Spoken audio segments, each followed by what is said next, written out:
I'm not opposed to living in a dorm. I think they're very nice to have. This just suits me better. Yeah, this is all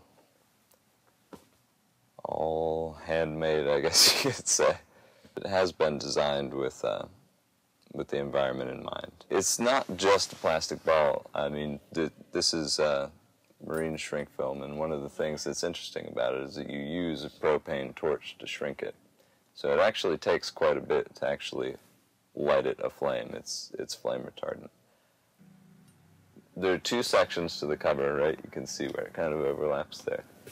And both of those are made out of the same thing. They're made out of 8mm marine shrink film, which is just polyethylene plastic. It's similar to what bottles and that sort of thing are made out of. And they can take this, when you're done, they take it, they melt it back down, and they turn it right back into what it was. And that's the cool thing about this stuff, is that it's actually recyclable. It's not, it doesn't get downcycled. The struts that make up the structure are a 3/4 inch EMT conduit, like you'd find in a commercial building that they run wires through. The floor is MDO plywood with 2x4 joists running this way. And that's just about it. It's portable. This all comes down. All of these struts are about 3 feet long. And everything you see here got here in the back of a van. I think there's just a different quality of life and a different attitude that comes from being apart from things, if that makes any sense. I mean, a good professor of mine told me once that the higher up on the economic ladder you go, the more invisible all the infrastructure becomes, right? So the nicer your house is, you don't see the wires in the wall. You don't know where your heat comes from. Everything just comes into the box and it does what you want it to. But when you do something like this, I want to know, like, where things come from.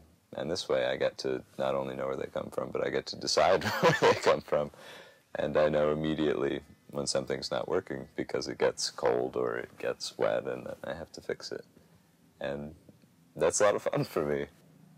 It's just an interesting space to be in. I mean, it's just weird the way that the space reacts to things you put in it. This must sound strange, but that and just the way it looks. I've always had a fascination with geodesic structures, and just, I mean, getting to wake up in something spherical is, you know, not something you get to do all the time, and that's probably what I like most about it. It is fun to wake up in.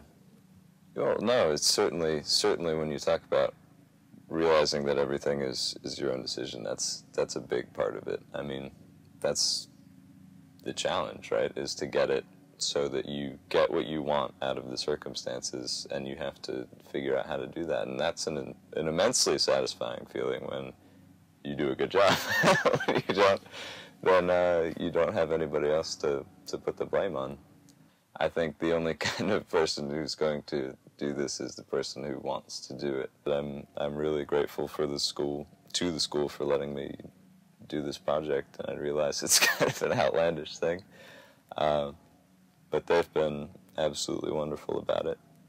Especially Rob Ilnowski's been, you know, pretty much the reason I got to do this, along with Dean Clarkson and President Keppel, and everybody's just been great. It's nice to go to a place where you can do stuff like this.